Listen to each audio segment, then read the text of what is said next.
وَلَقَدْ يَسَّرْنَا الْقُرْآنَ لِلذِّكْرِ فَهَلْ مِن مُّدَّكِرٍ الحمد لله رب العالمين والصلاة والسلام على أشرف الأنبياء والمرسلين أما بعد فأعوذ بالله من الشيطان الرجيم من همزه ونفخه ونفثه بسم الله الرحمن الرحيم رب اشرح لي صدري ويسر لي أمري واحلل عقدة من لساني يفقه قولي اللهم انفعنا بما علمتنا وعلمنا ما ينفعنا وزدنا علما فبشر عبادي الذين يستمعون القول فيتبعون أحسنه أولئك الذين هداهم الله وأولئك هم أولو الألباب.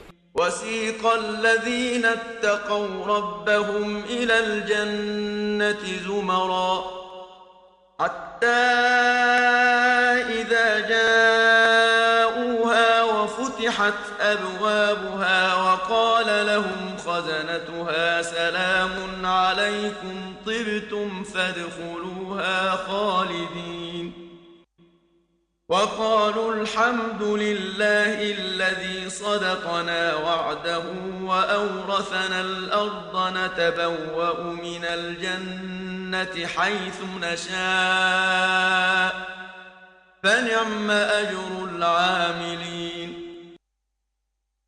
وترى الملائكة حافين من حول العرش يسبحون بحمد ربهم وقضي بينهم بالحق وقيل الحمد لله رب وترى الملائكة حافين من حول العرش يسبحون بحمد ربهم وقضي بينهم بالحق وقيل الحمد لله رب العالمين. أعوذ بالله من الشيطان الرجيم بسم الله الرحمن الرحيم وسيق الذين اتقوا ربهم إلى الجنة زمرا، اور لے جایا جائے گا ان لوگوں کو جو ڈرے اپنے رب سے، جنہوں نے اپنے رب کا تقوی اختیار کیا، جنت کی طرف زمرا، گروہوں کی شکل میں، جماعتوں کی شکل میں۔ پیچھے اللہ رب العالمین نے کفار کا ذکر کیا ہے 2 آیتیں پہلے، اور اللہ نے ذکر کیا، اللہ نے فرمایا کہ کافروں کو لے جایا جائے گا جہنم کی طرف گروہوں کی شکل میں۔ جس طرح کافروں کو جہنم کی طرف لے جایا جائے گا گروہوں کی شکل میں، اسی طرح مسلمانوں کو جنت کی طرف لے کے جایا جائے گا جماعتوں کی شکل میں۔ لیکن دونوں لے جانے میں بڑا فرق ہے۔ کافروں کو جب جہنم کی طرف لے کے جایا جائے گا تو کافروں کو گھسیٹ کر، دھکے دے کر، ذلیل کر کے، رسوا کر کے، کسی کو چہرے کے بل، کسی کو کس طرح، کسی کو کس طرح، تو وہ ان کو گھسیٹ کر لے جایا جائے گا۔ جیسے اللہ معاف کرے، دنیا کے اندر کسی شخص کو جب سزا دی جاتی ہے موت کی، تو وہ جو ہے اس کو پھر گھسیٹ کر لے کے جایا جاتا ہے، وہ جانے سے انکار کرتا ہے، یا جانور کو ذبح کیا جاتا ہے، جانور کو پتہ ہو اگر کہ مجھے ذبح کرنے کے لیے لے جایا جا رہا ہے تو جانور آگے سے احتجاج کرتا ہے۔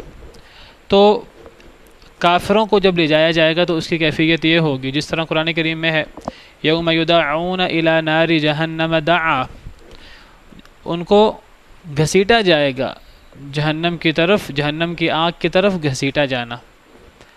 هذه النار التي كنتم بها تكذبون، اور کہا جائے گا یہ وہ آگ ہے جس آگ کا تم انکار کیا کرتے تھے۔ اور قرآن کریم میں ایک اور آیت میں فرمایا اذ الاغلال فی اعناقهم والسلاسل، جب ان کی گردنوں میں طوق ہوں گے اور زنجیریں ہوں گی، یسحبون فی الحمیم، ان کو گھسیٹا جائے گا گرم پانی میں، ثم فی النار یسجرون، پھر آگ میں انہیں ڈال کر جلایا جائے گا۔ تو گھسیٹ کر ان کو جہنم کی طرف جو ہے وہ لے جایا جائے گا، والعیاذ باللہ۔ اب پیچھے اللہ نے کافروں کا ذکر کیا، کافروں کو بھی جماعتوں کی شکل میں جہنم کی طرف گھسیٹ کر لے جایا جائے گا۔ اب عربی میں الفاظ اس سے ملتے جلتے ہیں، اور لے جایا جائے گا متقی لوگوں کو جنت کی طرف جماعتوں کی شکل میں، لیکن یہ متقی لوگوں کو جو جنت کی طرف لے جایا جائے گا یہ کوئی گھسیٹ کر نہیں اور یہ کوئی زبردستی نہیں ہوگا، یہ بڑے عزت و احترام کے ساتھ اصل میں ساقہ کا لفظی مطلب ہوتا ہے کسی کو لے کر جانا، سائق اسی سے ہی ہے نا، سائق کا مطلب جو کسی کو لے کر جاتا ہے، ڈرائیور، کیونکہ جب ڈرائیور آگے ڈرائیو کر رہا ہوتا ہے پیچھے سواریاں بیٹھی ہوتی ہیں تو گویا کہ وہ سائق جو ہے ڈرائیور وہ سواریوں کو لے کے جا رہا ہوتا ہے۔ اب لے کے جانے کی کیفیت میں فرق ہو سکتا ہے، اب جنتیوں کو بھی لے کے جایا جائے گا، جہنمیوں کو بھی لے کے جایا جائے گا۔ جو لفظ ساقہ یا لفظ سیقہ ہے تو ساقہ سے مجہول ہے، سیقہ لے جایا جائے گا، تو لفظ سیقہ کا معنی ہے لے جایا جائے گا، اس میں لے جانے کی کیفیت نہیں ہے، وہ کیفیت قرآن کریم کی دوسری آیتوں میں موجود ہے، میں نے اس لیے دوسری آیتیں پیش کی۔ تو لفظ سیقہ میں گھسیٹنے کا مطلب نہیں ہے، اسی لیے سیقہ کا مطلب ہے لے جایا جائے گا، چاہے وہ یہاں ہو چاہے وہ اوپر ہو۔ کافروں کو جہنم کی طرف لے جایا جائے گا جماعتوں کی شکل میں، اور یہاں فرمایا کہ مسلمانوں کو جنت کی طرف لے کے جایا جائے گا جماعتوں کی شکل میں، لیکن اس لے جانے کی کیفیت میں بڑا فرق ہوگا۔ وہ فرق یہاں ذکر نہیں کیا گیا، وہ قرآن کریم کے دیگر آیتوں میں اس کو تفصیل سے بیان کیا گیا ہے، جیسے میں نے آپ کے سامنے آیات پیش کی ہیں۔ تو لے جایا جائے گا متقی لوگوں کو جو ڈرتے رہے اپنے رب سے جنت کی طرف گروہوں کی شکل میں۔ تو پہلے تو یہاں یہ بتایا کہ جن لوگوں کو جنت کی طرف لے کے جایا جائے گا تو ان کا سب سے بڑا عمل کیا ہوگا؟ تقوی، اللہ کا ڈر۔ اور یہ تقوی اور اللہ کا ڈر آپ ہی سمجھیے کہ یہ ایک بڑا جامع لفظ ہے، اس کے اندر ہر خیر آ جاتی ہے۔ اللہ سے ڈرنے والا جو اپنے آپ کو آزاد نہ سمجھے، جو یہ نہ سمجھے کہ میں جو چاہوں کروں، میں اپنی مرضی کروں گا، میں اپنے باپ دادا کے دین پر چلوں گا، متقی شخص وہ ہے جو سمجھتا ہے میرا کوئی رب ہے جس نے مجھے پیدا کیا ہے، جس نے مجھے اس دنیا میں بھیجا ہے، جس نے مجھے دنیا میں فضول عبث پیدا نہیں کیا، اس نے مجھے کسی مقصد کے لیے پیدا کیا، اور اس نے جب مجھے پیدا کیا ہے تو اس نے میرے لیے ایک نسخہ کیمیا بھی ساتھ بھیجا ہے، ایک وحی بھی ساتھ بھیجی ہے، اور میں نے اب اپنے رب سے ڈرنا ہے اور اپنے رب سے ڈر کر اللہ کے احکامات پہ عمل کرنا ہے۔ اس کو کہتے ہیں تقوی۔ اللہ رب العالمین سے ڈر کر اللہ رب العالمین کے احکامات پر عمل کرنے والا، ایک ایک قدم پھونک پھونک کے رکھنے والا، کوئی اچھا کام کرنا ہو، کوئی برا کام کرنے کی طرف اس کا ذہن جائے تو اس کے دل میں اللہ کی یاد آ جائے، اللہ کا ڈر آ جائے کہ میں نے اللہ کے حضور پیش بھی ہونا ہے اور میں نے اللہ کو جواب بھی دینا ہے۔ یہ ہے تقوی، جس کو آپ خشیت کہہ لیں، خوف کہہ لیں یا تقوی کہہ لیں۔ تقوی کی اصل ہے واو قاف اور یا، وقا یقی، وقینا عذاب النار قرآن میں ہے، اور بچا ہمیں آگ کے عذاب سے۔ تقوی کا اصل ہے وقا، وقایا، بچنا۔ تو تقوی کا اصل بھی بچنا اور ڈر۔ متقی ڈرنے والوں کو کہتے ہیں۔ جنت کی طرف جن کو لے جایا جائے گا، اللہ نے ان کی جو یہاں صفت بیان کی ہے وہ اپنے رب سے ڈرنے والے۔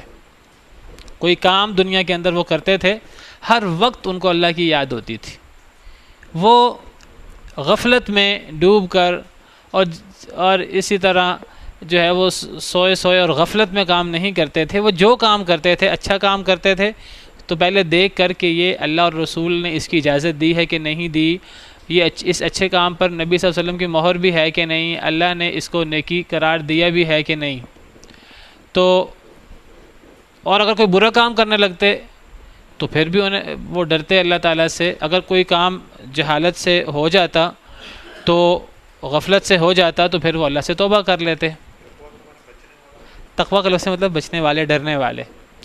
اسی لیے اللہ نے قرآن کریم میں فرمایا وَلِمَنْ خَافَ مَقَامَ رَبِّهِ جَنَّتَانِ، جو اپنے رب سے ڈرتا ہے اپنے رب کے سامنے کھڑا ہونے سے، اس کے لیے یہ دو باغ ہیں۔ تو وہاں بھی اللہ نے ڈرنے کا ذکر کیا، اور اللہ نے جنت کا ذکر کیا ہے سورہ قاف میں، اور اللہ فرماتے ہیں کہ یہ جنت کس کے لیے ہے؟ اللہ فرماتے ہیں یہ اس شخص کے لیے ہے جو اپنے رب سے بن دیکھے ڈرتا ہے، من خشی الرحمن بالغیب، جو اپنے رب سے بن دیکھے ڈرتا ہے۔ جنتی لوگوں کی ایک بڑی صفت جو قرآن میں بیان ہوئی ہے، اور ایک جگہ نہیں کئی جگہوں پر بیان ہوئی ہے، اللہ کا ڈر۔ اللہ تعالیٰ فرماتے ہیں وَأُزْلِفَتِ الْجَنَّةُ لِلْمُتَّقِينَ غَيْرَ بَعِيدٍ، جنت کو متقین کے لیے قریب لایا جائے گا، دور نہیں ہوگی۔ هَذَا مَا تُوعَدُونَ لِكُلِّ أَوَّابٍ حَفِيظٍ من خشی الرحمن بالغیب، یہ جنت کس کے لیے ہے؟ ہر اللہ کی طرف رجوع کرنے والے، حفاظت کرنے والے کے لیے جو اللہ سے بن دیکھے ڈرتا رہا۔ اور ایک اور جگہ سورہ ملک میں اللہ نے فرمایا ان الذین یخشون ربهم بالغیب لهم مغفرۃ واجر کبیر، کہ جو لوگ اپنے رب سے بن دیکھے ڈرتے ہیں ان کے لیے قیامت کے دن مغفرت بھی ہے اور اجر کریم بھی ہے، بڑا معزز قسم کا اجر بھی ہے۔ ایک اور جگہ اللہ فرماتے ہیں تلک الجنۃ التی نورث من عبادنا من کان تقیا، سورہ مریم میں، کہ جنت کا وارث ہم اپنے بندوں میں سے اس کو بنائیں گے جو متقی ہوگا۔ اور اگر ہم قرآن کریم کے اندر اللہ نے جو ہمیں نیک اعمال کا حکم دیا ہے، اگر ہم نماز کو دیکھیں، زکوٰۃ کو دیکھیں، روزے کو دیکھیں، تو ہر جگہ وہ نیک اعمال کے پیچھے جو حکمت بتائی ہے وہ تقویٰ بتائی ہے۔ روزے کے بارے میں فرمایا یا ایھا الذین آمنوا کتب علیکم الصیام کما کتب علی الذین من قبلکم لعلکم تتقون، اے ایمان والو تم پر روزے اس طرح فرض کیے گئے ہیں جس طرح تم سے پہلے لوگوں پر فرض کیے گئے تھے، اور تم پر اور تم سے پہلے لوگوں پر روزے کیوں فرض کیے گئے؟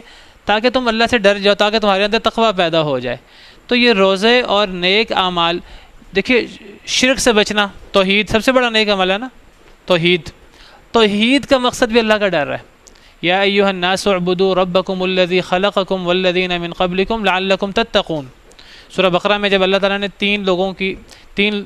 تین قسمیں کی ہیں لوگوں کی، متقی، منافق اور کافر، پھر جو پہلی آیت ہے وہ توحید کے بارے میں ہے، اے لوگو اس رب کی عبادت کرو جس نے تمہیں بھی پیدا کیا اور تم سے پہلے لوگوں کو بھی پیدا کیا۔ توحید کی بات ہے، اور توحید سے ہوگا کیا؟ لعلکم تتقون، تقویٰ پیدا ہوگا تمہارے اندر۔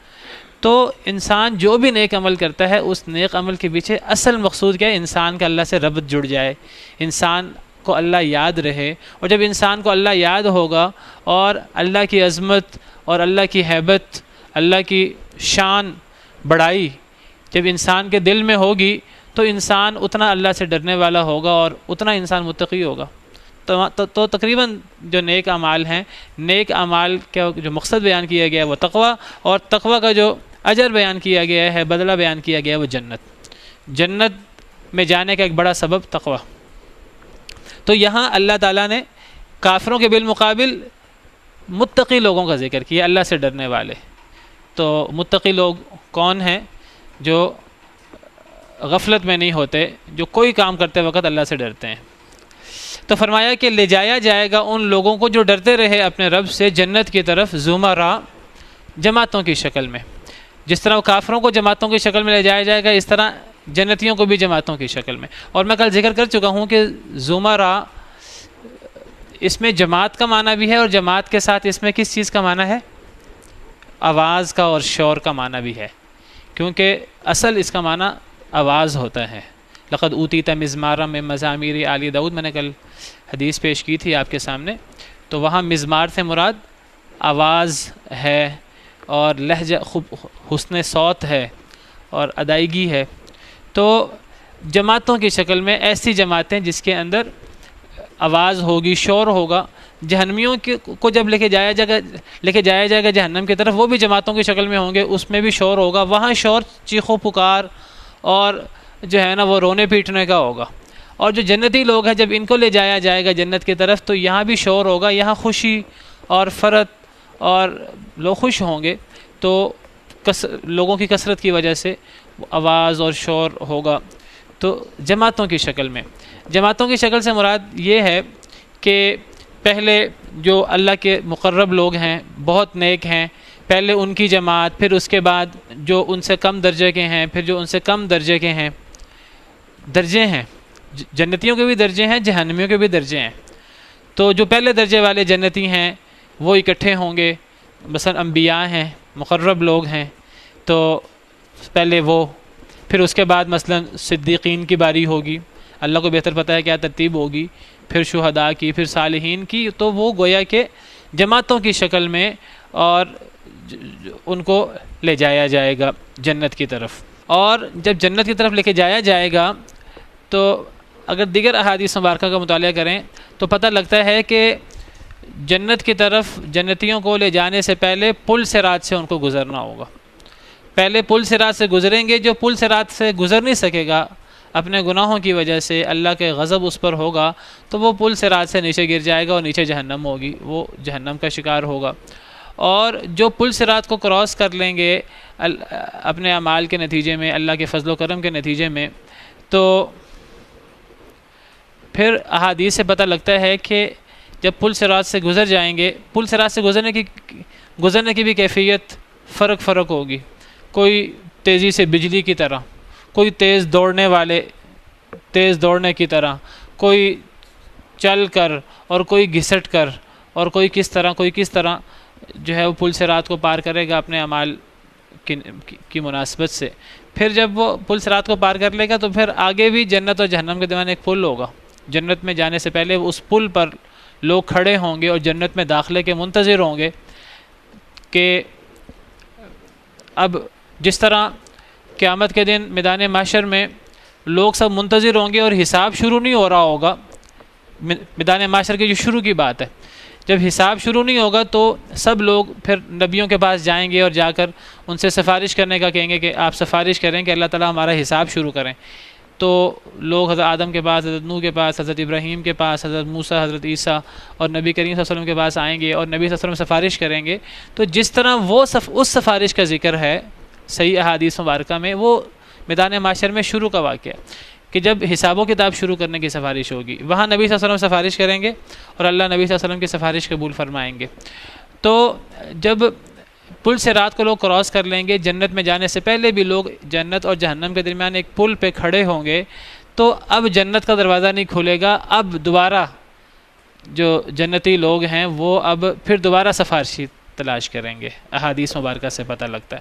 پھر وہ سیدنا آدم علیہ السلام کے پاس آئیں گے، احادیث مبارکہ سے پتہ لگتا ہے، اور ان سے کہیں گے کہ جی اللہ سے جنت کا دروازہ کھولنے کی درخواست کی جائے اور سفارش کی جائے. حضرت آدم نہیں کریں گے، پھر حضرت ابراہیم، پھر حضرت نوح، حضرت ابراہیم، حضرت موسیٰ، حضرت عیسیٰ، پھر نبی کریم صلی اللہ علیہ وسلم. پھر نبی کریم صلی اللہ علیہ وسلم جنت کا دروازہ کھٹکھٹائیں گے اور آپ کے جنت کا دروازہ کھٹکھٹانے پر، کھلوانے پر جنت کھلے گی. اور سب سے پہلے صحیح احادیث مبارکہ کے مطابق جنت میں جانے والے نبی کریم صلی اللہ علیہ وسلم ہوں گے. وہ بھی بعد میں. یہ حدیث مبارکہ صحیح مسلم کی حدیث ہے، یہی آپ کے سامنے پیش کرتا ہوں. صحیح مسلم میں ہے، حضرت انس سے مروی ہے کہ نبی کریم صلی اللہ علیہ وسلم نے ارشاد فرمایا انا اول شفیع فی الجنہ، جنت میں سب سے پہلا سفارشی ہوں گا. اور ایک اور حدیث کے الفاظ میں ہے، یہ بھی صحیح مسلم کی حدیث ہے، انا اول من یقرع باب الجنہ، میں پہلا ہوں گا جو جنت کا دروازہ کھٹکھٹائے گا. اور ایک اور حدیث میں آتا ہے، اسی سے ملتی جلتی حدیث ہے، نبی صلی اللہ علیہ وسلم فرماتے ہیں آتی باب الجنتی، میں جنت کے دروازے پر آؤں گا یوم القیامت، قیامت کے دن، فاستفتح، میں دروازہ کھٹکھٹاؤں گا، فیقول الخازن، تو جنت کا جو پہرے دار ہے، جنت کے پہرے دار ہیں جس طرح جہنم کے پہرے دار ہیں، ان کا سردار جہنم کے پہرے داروں کا کون ہے؟ مالک. جنت کے بھی پہرے دار ہیں، جنت کے بھی پہرے دار ہیں، لیکن جنت کے پہرے داروں کا سردار کون ہے؟ رضوان. جنت کے پیروداروں کے سردار کا نام رضوان ہے، اور جہنم کے پیروداروں کے جو سردار ہے ان کا نام مالک ہے. جہنم کے بھی پیرودار ہیں، جنت کے بھی پیرودار ہیں. مالک جہنم کے پیروداروں کا سردار ہے اور جنت کے پیروداروں کا سردار ہے رضوان، رضوان نامی فرشتہ. جنت کے بھی پیرودار ہیں اور جہنم کے بھی پیرودار ہیں، ایک نہیں ہے، زیادہ ہیں. جو ان کے سردار ہیں، ایک مالک ہے، جہنم کے پیروداروں، جہنم کے جو فرشتے ہیں ان کے سردار کا نام مالک ہے. میں نے کل میں نے ذکر کیا تھا وَنَادَوْا يَا مَالِكُ لِيَقْضِيَ عَلَيْنَا رَبُّكَ، کل آپ آئے نہیں. تو وہ پکاریں گے جہنم میں مالک کو پکاریں گے. وہ کہیں گے ہماری تو اللہ سنتے نہیں ہیں، اے مالک تم اللہ کو پکارو کہ اللہ ہمیں موت ہی دے دے. جہنمی لوگ جہنم میں مالک کو پکاریں گے، وَنَادَوْا يَا مَالِكُ لِيَقْضِيَ عَلَيْنَا رَبُّكَ قَالَ إِنَّكُمْ مَاكِثُونَ، وہ کہے گا کہ اب تو کوئی موت نہیں ہے تو تم نے ہمیشہ اسی میں رہنا ہے، وَالْعِيَاذُ بِاللَّہ. اور جنت کے جو پہرے دار ہیں وہ بھی بہت سارے ہیں، ان کے سردار کا نام رضوان ہے. تو نبی صلی اللہ علیہ وسلم فرماتے ہیں کہ میں قیامت کے دن جنت کے دروازے پر آؤں گا، دروازہ کھٹکھٹاؤں گا تو جنت کا جو پہرہ دار ہے وہ کہے گا، ممکن ہے رضوان ہو، وہ کہے گا من انت، آپ کون ہیں جو دروازہ کھٹکھٹا رہے ہیں؟ فاقول، میں کہوں گا محمد، میں محمد ہوں صلی اللہ علیہ وسلم. تو وہ کہے گا بک امرت الا افتح لاحد قبلک، آپ کے بارے میں مجھے حکم ہوا ہے کہ میں آپ سے پہلے کسی کے لیے جنت کا دروازہ نہ کھولوں. تو سب سے پہلے جنت کا دروازہ کس کے لیے کھلے گا؟ نبی کریم صلی اللہ علیہ وسلم کے لیے. یہ ہے نبی صلی اللہ علیہ وسلم کی شان، جو صحیح شان ہے، جو صحیح احادیث مبارکہ میں بیان ہوئی ہے، اور یہ شان بیان کرنی چاہیے. اپنی طرف سے بنا کر اور اپنی طرف سے گھڑ کر وہ شان نہیں ہوتی، وہ توہین ہو جاتی ہے کئی مرتبہ. تو صحیح شان جو نبی صلی اللہ علیہ وسلم کی ہے کہ نبی صلی اللہ علیہ وسلم کی قیامت کے دن سفارش اللہ قبول فرمائیں گے. آپ کی سفارش سے حساب شروع ہوگا، آپ کی سفارش سے جنت میں داخلہ شروع ہوگا. سب سے پہلے جنت کا دروازہ آپ کھٹکھٹائیں گے، سب سے پہلے جنت میں جانے والے آپ ہوں گے. اور آپ کے دروازہ کھٹکھٹانے سے جنت میں داخلہ ہوگا، ورنہ داخلہ بھی نہیں ہوگا۔ جی جی، وہ جو مشہور حدیث ہے کہ آپ سجدے میں گریں گے اور پھر آپ اللہ کی ان ناموں کے ساتھ تسبیح فرمائیں گے کہ جو آپ کو دنیا میں معلوم بھی نہیں ہے، اللہ تعالیٰ آپ کے قلب میں القاء کریں گے، تو نبی صلی اللہ علیہ وسلم اللہ کی تسبیح کریں گے، تو پھر آپ کو حکم ہوگا کہ ارفع رأسک، کہ اے محمد صلی اللہ علیہ وسلم اپنا سر اٹھائیے، وسل، تو آپ سوال کریں آپ کو دیا جائے گا، آپ سفارش کریں آپ کی سفارش قبول کی جائے گی، تو پھر نبی صلی اللہ علیہ وسلم سفارش کریں گے کہ اللہ تعالیٰ حساب شروع کیا جائے۔ وہ ایک الگ سفارش ہے جس کو مقام محمود کہتے ہیں یا شفاعت عظمیٰ کہتے ہیں، اور یہ ایک الگ سفارش ہے، یہ بھی نبی صلی اللہ علیہ وسلم کریں گے جنت میں داخلے کی، یہ پل صراط کے بعد بھی یہ ایک سفارش ہوگی۔ مالک اللہ کی ایک صفت بھی ہے، مالک الملک یا مالک یوم الدین، جی جی، مالک الملک اور مالک یوم الدین وہ اللہ کی صفت بھی ہے، اور مالک جہنم کے دروغوں کے سردار کا نام بھی مالک ہے۔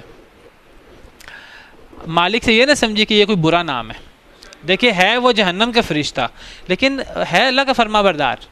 دیکھیے اللہ کسی کو جنت پہ مقرر کر دیں، کسی کو جہنم پہ مقرر کر دیں، فرشتے اللہ کے حکم کی خلاف ورزی نہیں کرتے۔ اللہ فرماتے ہیں جہنم پہ اتنے سخت دل اور اتنے جو ہیں وہ طاقتور قسم کے فرشتے ہیں، علیہا ملائکۃ غلاظ شداد، جہنم کے اوپر ایسے فرشتے ہیں جو بڑے سخت ہیں، بڑے شدید ہیں، لا یعصون اللہ ما امرہم، وہ اللہ جو انہیں حکم دیتے ہیں اس کے نافرمانی نہیں کرتے، ویفعلون ما یؤمرون، وہ وہی کرتے ہیں جو ان کو حکم دیا جاتا ہے۔ اور جنت کے فرشتے بھی اللہ کے حکم کی نافرمانی نہیں کرتے، لیکن یہاں جہنم میں چونکہ اللہ کا عذاب ہوگا وہاں اس لیے خاص طور پہ فرمایا کہ بڑے طاقتور فرشتے ہوں گے۔ اسی کی طرف یہاں اشارہ ہے کہ جنتی لوگوں کو، اپنے رب سے ڈرنے والوں کو جنت کی طرف جماعتوں کی شکل میں لے جایا جائے گا۔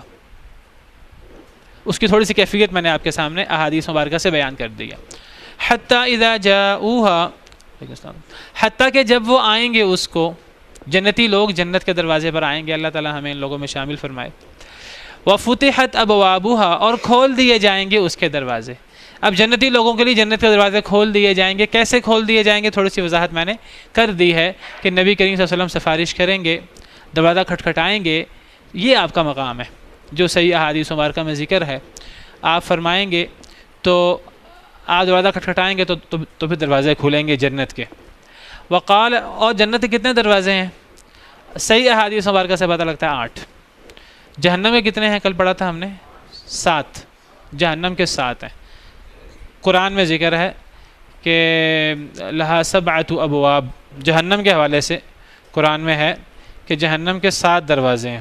اللہ تعالیٰ فرماتے ہیں سورہ حجر آیت نمبر 43 میں، وَإِنَّ جَهَنَّمَ لَمَوْعِدُهُمْ أَجْمَعِينَ، پیچھے شیطان اور شیطان کے پیروکاروں کی بات ہو رہی ہے، اور اللہ فرماتے ہیں کہ ان سب کے لیے جو وعدہ ہے وہ جہنم کا ہے، شیطان اور شیطان کے پیروکاروں کا، چاہے وہ جنوں میں سے ہوں چاہے وہ انسانوں میں سے ہوں۔ اللہ فرماتے ہیں شیطان اور اس کے پیروکاروں کا سب کا وعدہ جہنم کا ہے، لہا 7 ابواب، جس کے 7 دروازے ہیں، لِكُلِّ بَابٍ مِّنْهُمْ جُزْءٌ مَقْسُوم، ہر دروازے پر ان میں سے ایک حصہ ہوگا تقسیم کیا ہوا۔ اللہ نے طے کیا ہوا ہے کہ فلاں خبیث، فلاں جہنمی شخص نے فلاں دروازے سے داخل ہونا ہے، وہ طے ہے کہ کس نے کس دروازے سے داخل ہونا ہے۔ تو جس طرح جہنم کے 7 دروازے ہیں اور ہر ایک طے ہے، اسی طرح جنت کے 8 دروازے ہیں، اور یہاں بھی طے ہے کہ کس نے کہاں سے داخل ہونا ہے۔ تو جنت کے 8 دروازے ہیں، صحیح احادیث مبارکہ میں جنت کے 8 دروازوں کا ذکر ملتا ہے۔ حدیث میں آتا ہے کہ جو بندہ وضو کرے، صحیح حدیث ہے، جو بندہ وضو کرے اور وضو کر کے پھر یہ دعا پڑھے، اشہد ان لا الہ الا اللہ واشہد ان محمدا عبدہ ورسولہ، جب یہ پڑھے تو اس کے لیے جنت کے 8 دروازے کھول دیے جاتے ہیں۔ یہ حدیث ہے، صحیح مسلم کی روایت ہے، حضرت عمر سے مروی ہے کہ نبی کریم صلی اللہ علیہ وسلم نے ارشاد فرمایا، ما منکم من احد یتوضأ، تم میں سے کوئی شخص جب وضو کرتا ہے، فیبلغ او فیسبغ الوضوء، پھر وہ پورا وضو کرتا ہے، ناقص وضو نہیں کرتا، اس کے اعضاء خشک نہیں رہتے، پورا وضو کرتا ہے۔ پھر وہ وضو کر کے جب یہ کہتا ہے اشہد ان لا الہ الا اللہ وان محمدا عبدہ ورسولہ، جب یہ الفاظ کہتا ہے الا فتحت لہ ابواب الجنت الثمانیہ، اس کے لیے جنت کے 8 دروازے کھول دیے جاتے ہیں، یدخل من ایہما شاء، وہ جس دروازے سے چاہے داخل ہو جائے۔ تو جنت کے وہ پہنچاتا ہے وضو کو، یبلغ کے الفاظ ہیں یا یسبغ کے الفاظ، دونوں کا معنی ایک ہے۔ یسبغ کہتے ہیں وضو مکمل کرنے کو، اور یبلغو کا مطلب بھی ہے کہ وضو مکمل کرنا، یعنی وضو کے پانی کو اس کے تمام اعضاء تک پہنچانا۔ یبلغو سے مراد پہنچانا ہے، یعنی پانی کو اس کے تمام اعضاء تک صحیح طریقے سے پہنچانا، صحیح وضو کرنا۔ تیز تیز وضو کر کے انسان جو ہے نا پاؤں دھو رہا ہے اور ایڑی خشک ہے، ایسی ایڑیوں کے لیے تو آگ ہے، والعیاذ باللہ حدیث میں آتا ہے کہ جو لوگ وضو پورا نہیں کرتے تو وہ اللہ کے عذاب کا شکار ہوں گے، اللہ معاف کرے۔ اور جو صحیح وضو کرتے ہیں، پورا وضو کرتے ہیں اہتمام کے ساتھ، پھر وہ وضو کر کے، یہ صحیح مسلم کی بالکل صحیح روایت ہے، پھر وہ کلمہ پڑھتے ہیں اشہد ان لا الہ الا اللہ وان محمدا عبدہ ورسولہ، تو جنت کے 8 دروازے اس کے لیے کھول دیے جاتے ہیں۔ دیکھیے چھوٹے چھوٹے عمل ہیں اور اللہ نے چھوٹے چھوٹے عمل پر کتنا بڑا اجر رکھا ہوا ہے۔ اللہ تعالیٰ کو تو آپ سمجھیے کہ بخشنے کے لیے بہانا چاہیے۔ کوئی بندہ اللہ کے قریب تو ہو، کوئی بندہ جو ہے وہ دین پر عمل تو کرے اور اللہ کی رحمت کا امیدوار تو بنے، پھر دیکھیں اللہ تعالیٰ اس کے لیے جو ہے وہ کیسے رحمت کرتے ہیں۔ اسی طرح صحیح بخاری صحیح مسلم کی روایت ہے، حضرت سہل بن سعد سے مروی ہے کہ نبی کریم صلی اللہ علیہ وسلم نے ارشاد فرمایا ان فی الجنۃ 8 ابواب، جنت کے 8 دروازے ہیں، باب منہا یسمى الریان، ایک دروازے کا نام ریان ہے، لا يدخلہ الا الصائمون، اس سے صرف روزے دار ہی داخل ہوں گے۔ ہم نے رمضان کے روزے رکھے ہیں اور پھر اب رمضان کے روزوں کے بعد شوال کے روزوں کا بھی حکم ہے، شوال کے 6 روزے جو ہیں وہ بھی رکھنے چاہیے۔ جو بندہ رمضان کے بعد شوال کے 6 روزے رکھتا ہے، صحیح مسلم کی روایت ہے کہ گویا کہ وہ پورے سال کے پورے زمانے کے روزے رکھتا ہے حدیث کے مطابق۔ جو ہر رمضان کے روزے رکھے گا اور شوال کے 6 روزے رکھے گا، گویا کہ وہ پوری زندگی کے روزے رکھتا ہے، اس کی پوری زندگی گویا کہ روزوں میں گزرتی ہے۔ اس کی وجہ بھی بیان کی نبی صلی اللہ علیہ وسلم نے کہ رمضان کے جو روزے ہیں دین کے اندر ایک نیکی 10 کے برابر ہے، تو رمضان کے 1 مہینے کے روزے کتنے مہینوں کے روزوں کے برابر ہوئے؟ 10 مہینوں کے روزوں کے برابر۔ تو اب شوال کے جو 6 روزے ہیں تو یہ گویا کہ 2 مہینوں کے روزوں کے برابر ہوئے، 2 مہینوں کے 60 روزے، تو 6 روزے 60 روزوں کے برابر۔ تو گویا کہ جو بندہ رمضان کے روزے رکھتا ہے پورے اور پھر شوال کے 6 روزے رکھتا ہے، صحیح مسلم کے روایت کے مطابق گویا کہ وہ پورے سال کے روزے رکھتا ہے، اور جو بندہ ہر سال یہ عمل کرے گویا کہ پوری زندگی کے روزے رکھتا ہے بلوغت کے بعد۔ اور جو ایسے روزے رکھنے والے ہیں تو ایسے لوگوں کے لیے ریان نامی دروازہ ہے۔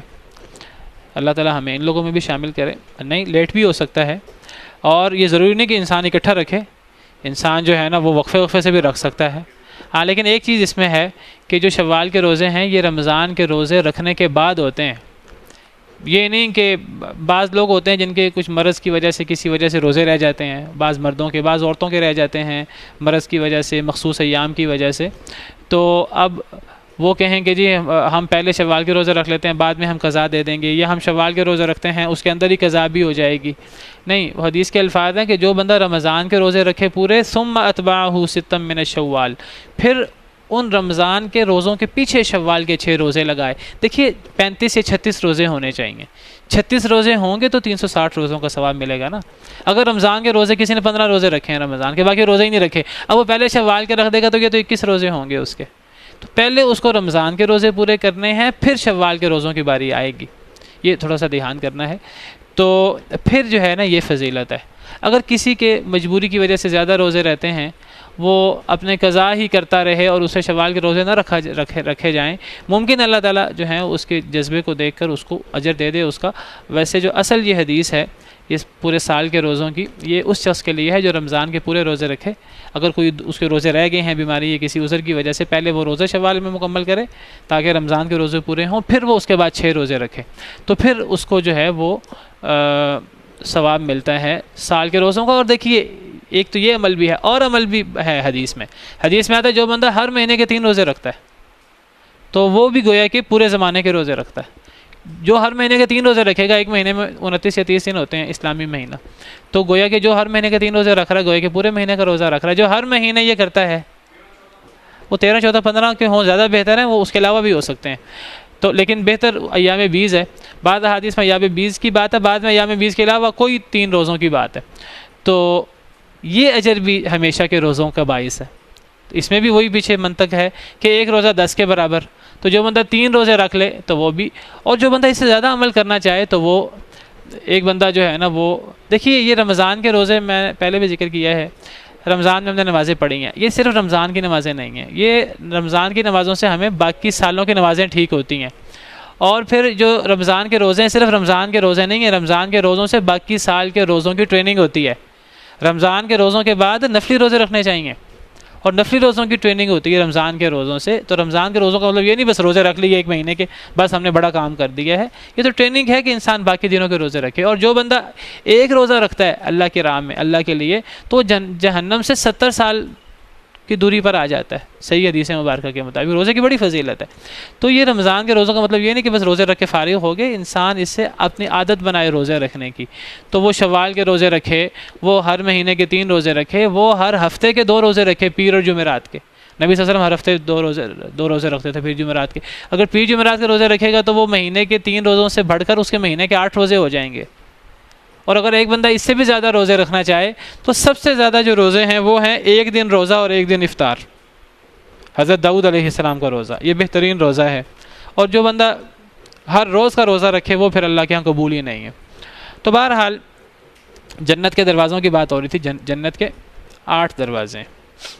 تو فرمایا کہ حتیٰ اذا جاؤہا جب وہ آئیں گے جنت کے پاس وفتحت ابوابها اس کے دروازے کھول دیے جائیں گے. نبی صلی اللہ علیہ وسلم کے سفارش کرنے پر کھٹکھٹانے پر 8 کے 8 دروازے جب کھل جائیں گے وقال لهم خزنتها اور کہیں گے ان سے یعنی اہل جنت سے خزنتها جنت کے پہرے دار. خزانہ کہتے ہیں پہرے دار کو, خازن کی جمع خزانہ. تو جنت کے پہرے دار کہیں گے جن کے سردار حضرت رضوان ہیں. تو جنت کے پہرے دار کہیں گے سلام علیکم تم پر سلامتی ہو. اب وہ یہاں سے پتہ لگتا ہے کہ وہ جنتی لوگوں کو جو لے جایا جائے گا اور جو جہنمیوں کو لے جایا جائے گا کیا فرق ہے. جہنمیوں کو جو لے جایا جائے گا وہ تو گھسیٹنے کے ساتھ اور چیخو پکار کے ساتھ, اور جنتی لوگوں کو جو لے جایا جائے گا تو وہ عزت و احترام کے ساتھ. اور جہنمی لوگوں کو تو جیسے لے جایا جائے گا وہاں سے جہنم کے فرشتے جو ہیں وہ دروازے کھولیں گے. دروازے پہلے ہی ان کے لیے فوراً کھول دیے جائیں گے تاکہ فوراً جہنم میں داخل ہو جائیں. اور ساتھ ہی جہنم کے جو فرشتے ہیں وہ انہیں جو ہے وہ ڈانٹیں گے اور کہیں گے کیا تمہارے پاس رسول نہیں آئے تھے. ڈانٹ ڈپٹ کریں گے, تم نے رسولوں کی بات کیوں نہیں مانی. جنتیوں کے ساتھ یہ معاملہ نہیں ہوگا. جنتیوں کی عزت و احترام ہوگا اور ان کو سلام پیش ہوگا. سلام علیکم تم پر سلامتی ہو. فرشتے سلام پیش کریں گے اور کیا کہیں گے طیب تم پاک ہو, تم پاکیزہ ہو. کیا مطلب یعنی تم دنیا میں نیک عمل کرتے رہے, پاک عمل کرتے رہے, تمہارے اعمال بھی پاک تھے, تمہاری روحیں بھی پاک تھیں, اب تمہارا اجر بھی بڑا پاکیزہ ہے. یہ سب معنی اس کے اندر آ جاتے ہیں. تو طیب تم پاک ہو, تمہارے اعمال بھی پاک, تمہارا اب انجام بھی پاک, تمہاری روحیں بھی پاک و پوتر, اور تمہارا اب جو اللہ کے ہاں اجر ہے وہ بھی بڑا پاکیزہ. یہ سب چیزیں اس کے اندر شامل ہیں. فادخلوها خالدین, اور ساتھ ہی ان کو جو ہے خوشخبری سنائی جائے گی کہ اب یہ وقتی نہیں ہے, اب داخل ہو جاؤ اس میں ہمیشہ رہنے کے لیے. دوسری آیت میں ہے ادخلوها بسلام آمنین, داخل ہو جاؤ اس میں سلامتی کے ساتھ اور امن کے ساتھ. اب امن ہی امن ہے, اب کبھی کوئی خوف, کبھی کوئی خطرہ, کبھی کوئی نہ موت کا خوف, نہ کوئی دشمن کا خوف, نہ نعمت چھننے کا خوف. اب ہمیشہ رہنے کے لیے جو ہے وہ جنت میں داخل ہو جاؤ. اللہ تعالیٰ ہمیں ان لوگوں میں شامل کرے. حدیث میں آتا ہے جو اللہ سے جنت کا 3 دفعہ سوال کرتا ہے تو جنت اس کے لیے دعا کرتی ہے کہ اے اللہ تعالیٰ اس کو مجھ میں داخل کر دے. صحیح حدیث مبارکہ. ہمیں جب بھی ہم اس قسم کی آیتیں پڑھیں اور ویسے بھی ہمیں اللہ سے جنت مانگنی چاہیے. اور حدیث میں آتا ہے, صحیح حدیث ہے, جو اللہ سے 3 دفعہ جہنم سے بچنے کی دعا کرتا ہے تو جہنم بھی دعا کرتی ہے اے اللہ تعالیٰ اس شخص کو مجھ سے دور رکھ. دونوں حدیثیں صحیح ہیں. شاید ایک ہی حدیث میں یہ دونوں الفاظ ہیں. تو ہمیں جنت سے زیادہ جنت کی اللہ سے دعا کرنی چاہیے اور اللہ سے جہنم سے پناہ مانگنی چاہیے.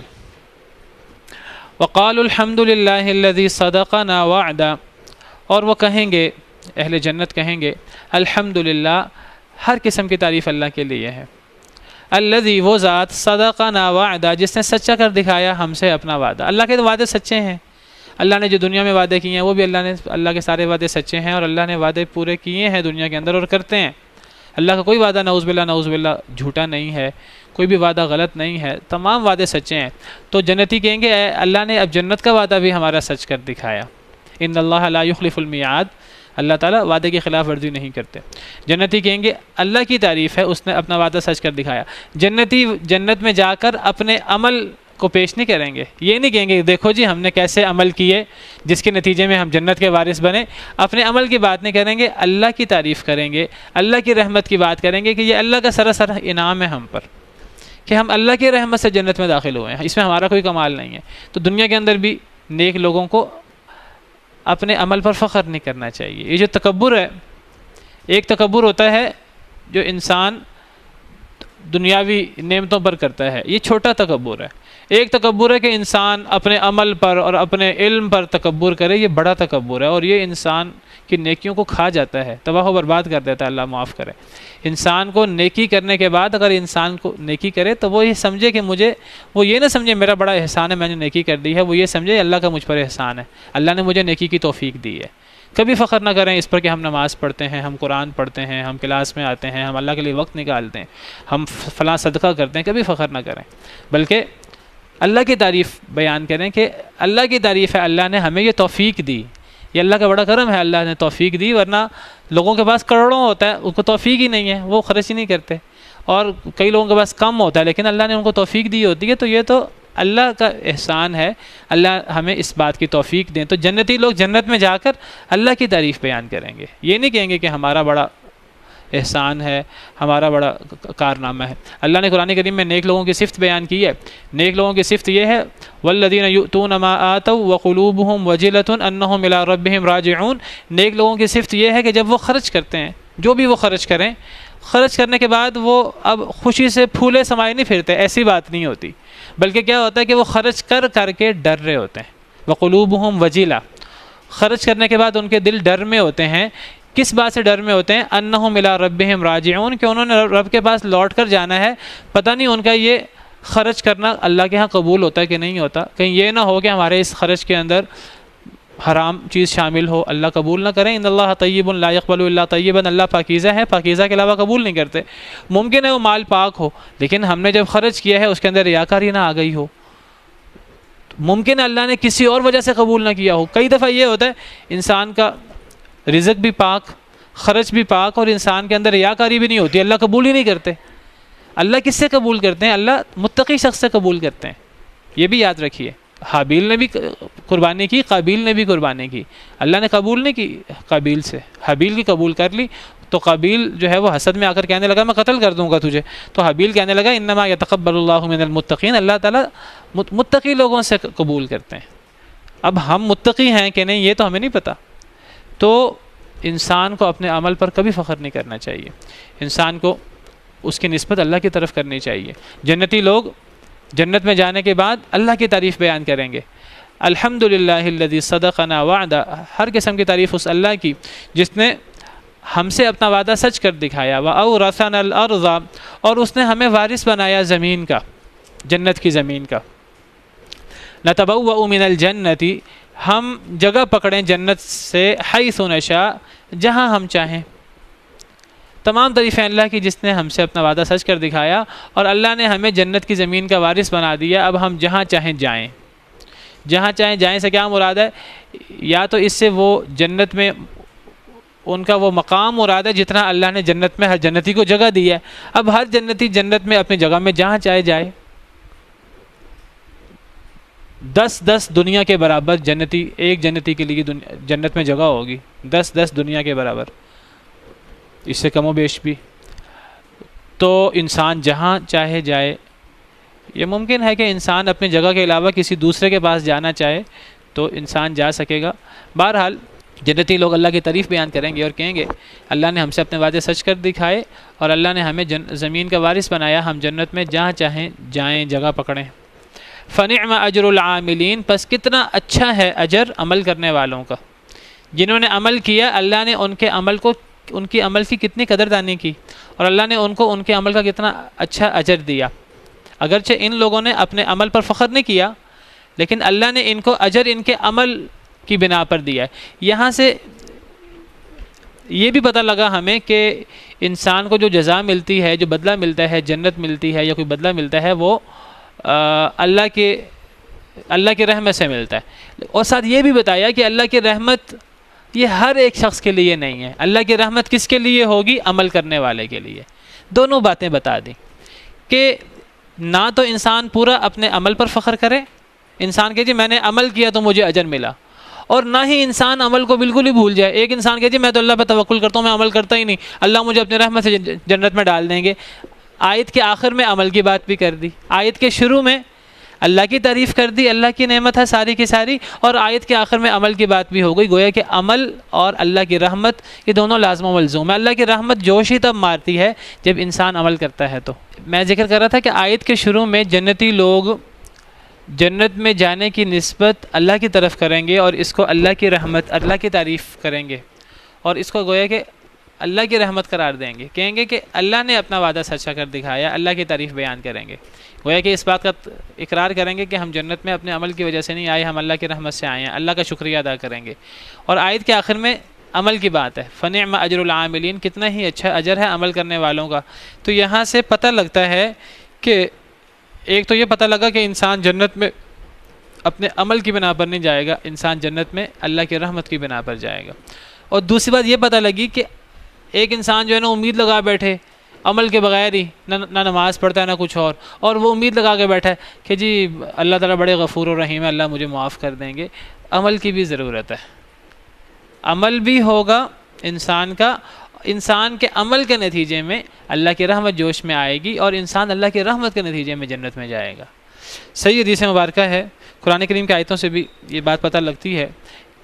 حدیث مبارکہ میں آتا ہے کہ نبی صلی اللہ علیہ وسلم نے فرمایا لن يدخل احد منکم الجنۃ بعملی، تم میں سے کوئی شخص اپنے عمل کی وجہ سے جنت میں نہیں جا سکتا.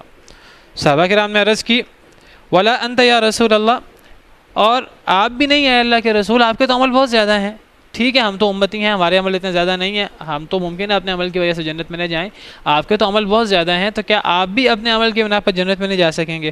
فرمایا ولا انا، میں بھی اپنے عمل کی وجہ سے جنت میں نہیں جا سکوں گا، الا ان یتغمدنی اللہ برحمتہ، مگر اللہ مجھے اپنی رحمت سے ڈھانپ لے تو میں اللہ کی رحمت کی وجہ سے جنت میں جاؤں گا. نبی کا عمل بھی جنت میں اس کو جنت میں نہیں لے جا سکتا. نبی بھی اللہ کی رحمت سے جنت میں جائے گا، لیکن اللہ کی رحمت وہ انسان کا عمل ہوتا ہے تو اللہ کی رحمت جوش میں آتی ہے. ورنہ تو اگر انسان کا عمل نکال دیں تو پھر تو اللہ کی رحمت مسلمان کے لیے بھی ہو سکتی ہے، کافر کے لیے بھی پھر ہو سکتی ہے. پھر کہنا چاہیے اللہ چاہے تو اللہ کافر کو بھی جنت میں بھیج دے، اللہ چاہے تو اللہ ابلیس شیطان کو بھی جنت میں بھیج دے، اللہ کی رحمت تو پھر شیطان کے لیے بھی ہو سکتی ہے. نہیں، وہ اللہ کی رحمت کے لیے انسان کے عمل بھی ہے، اللہ نے اس کا ایک کرائٹیریا رکھا ہے انسان کا عمل. اسی لیے قرآن کی ایک آیت ہے کہ وَنُودُوا أَن تِلْكُمُ الْجَنَّةُ أُورِثْتُمُوهَا بِمَا كُنْتُمْ تَعْمَلُونَ، اور اہل جنت کو پکارا جائے گا کہ یہ جنت ہے تمہیں اس کا وارث بنایا گیا ہے بِمَا كُنْتُمْ تَعْمَلُونَ، تمہارے عمل کی وجہ سے. بعض آیات میں باقاعدہ عمل کو بیس بنایا گیا ہے، تم جنت میں اپنے عمل کی وجہ سے جاؤ گے. اور دوسری آیتوں میں وضاحت ہے کہ صرف انسان کا عمل انسان کو جنت میں نہیں لے جا سکتا، انسان کے عمل کے نتیجے میں اللہ کی رحمت جوش میں آئے گی اور انسان اللہ کی رحمت کی بنا پر جنت میں جائے گا. ورنہ اگر انسان کے نہیں جی اے اللہ مجھے تو آپ کی رحمت کی ضرورت نہیں ہے، میں تو اپنے عمل کی بنا پر جنت میں جاؤں گا، وہ نبیوں والا عمل بھی اس قابل نہیں ہے کہ وہ انسان کو اللہ کی جنتوں کا وارث کر سکے. اللہ نے اتنی نعمتیں کر دی ہیں انسان پر کہ جتنے زیادہ عمل بھی ہوں وہ اللہ کی دنیا کی رحمتیں ہی ختم نہیں ہوتی. کجا یہ کہ انسان اپنے عمل کی بنا پر جنت کا وارث بنے.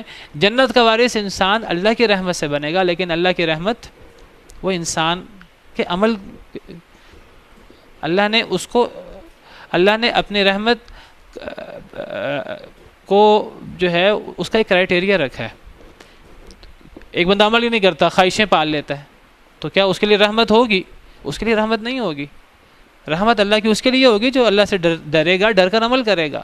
باقی عمل میں کمی کوتاہی ہو جائے اللہ معاف کرنے والے ہیں، اللہ چاہیں تو معاف کر دیں، وہاں اللہ کی رحمت جو ہے وہ اس کمی کوتاہی کو انشاءاللہ پورا کرے گی.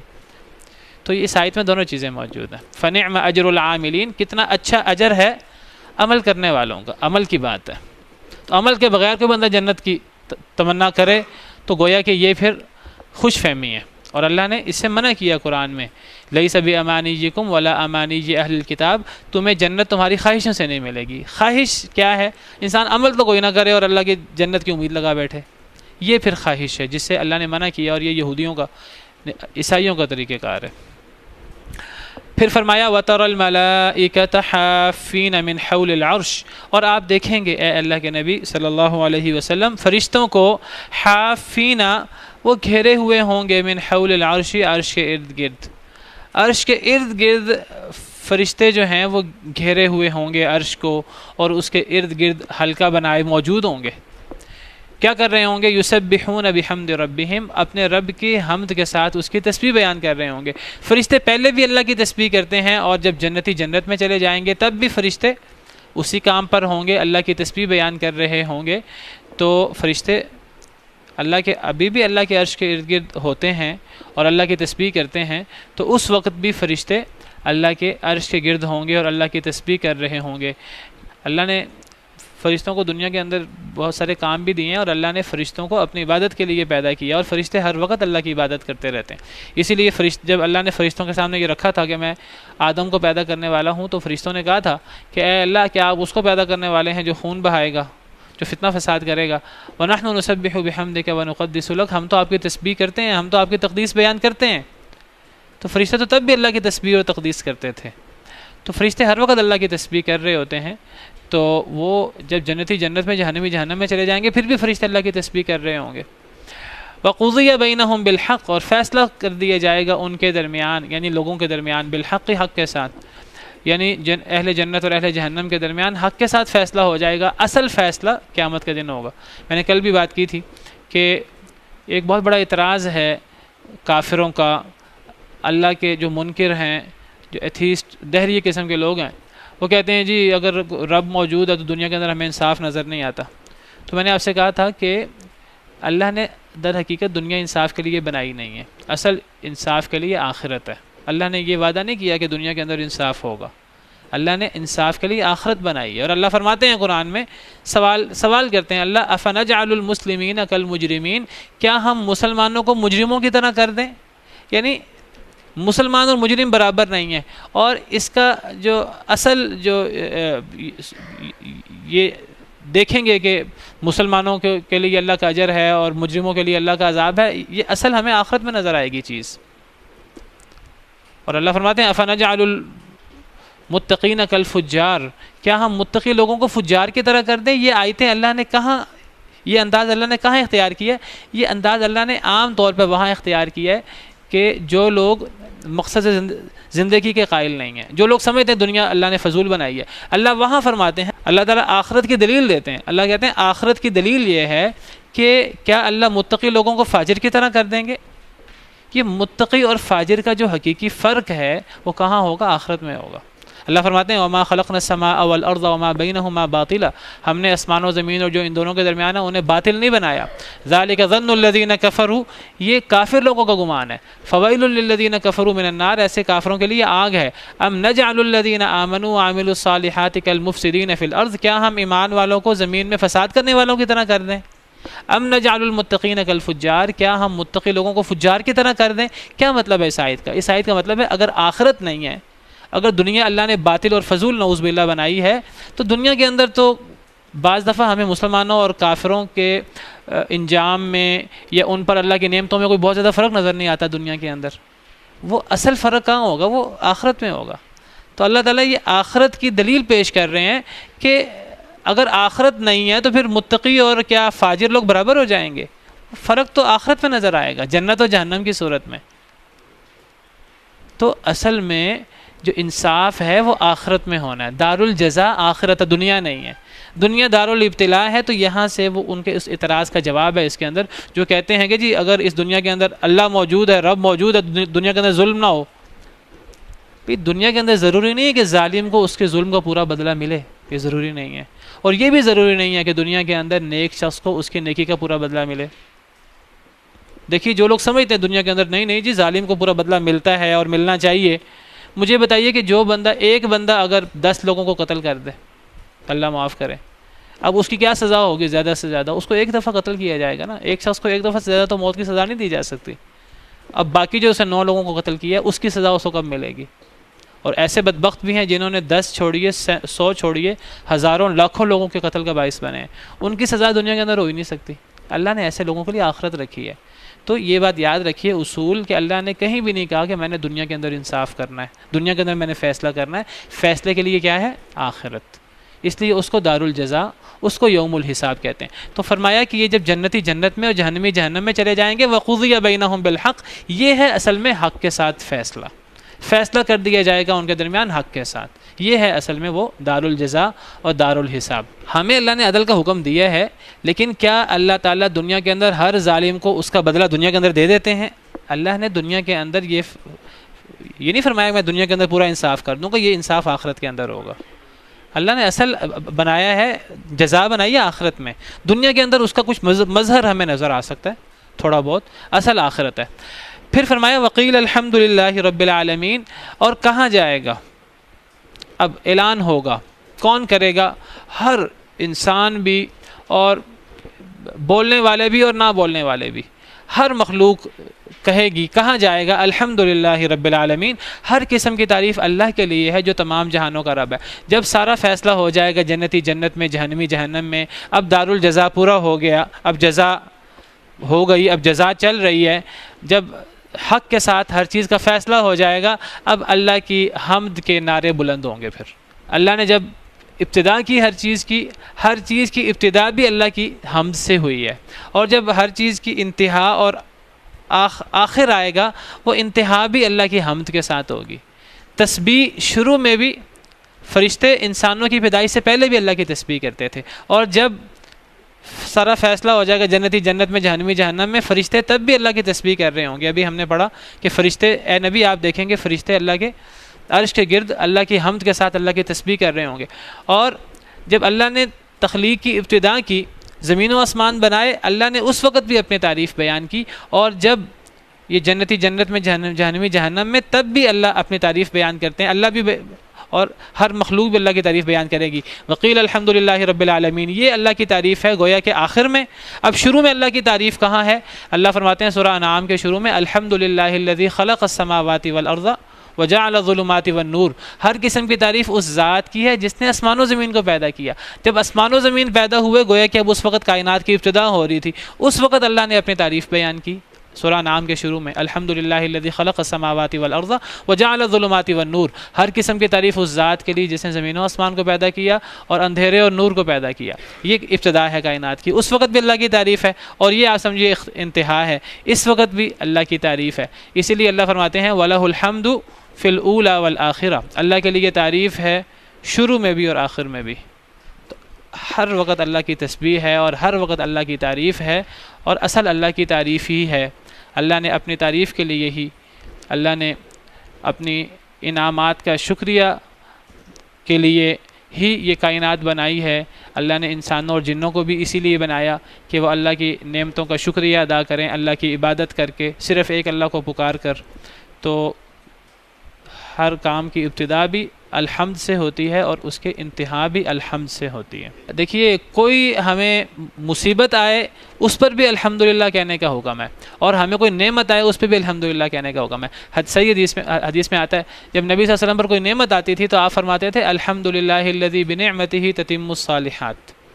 الحمد، یاد کر لیں اس کو، نعمت پہ آپ کہتے تھے الحمدللہ الذی بنعمتہ تتم الصالحات، اور جب کوئی آپ پر مصیبت آتی تھی تو آپ کہتے تھے الحمدللہ علی کل حال، ہر حال میں اللہ کی حمد، نعمت میں بھی اور مشکل میں بھی، کسی کام کی ابتدا میں بھی الحمدللہ، کسی کام کے انتہا میں بھی الحمدللہ، کائنات کی ابتدا میں بھی الحمدللہ، انتہا میں بھی الحمدللہ، ابتدا میں بھی تسبیح، انتہا میں بھی تسبیح۔ الحمدللہ رب العالمین، سبحان ربک رب العزت عما یصفون وسلام علی المرسلین والحمد للہ رب العالمین۔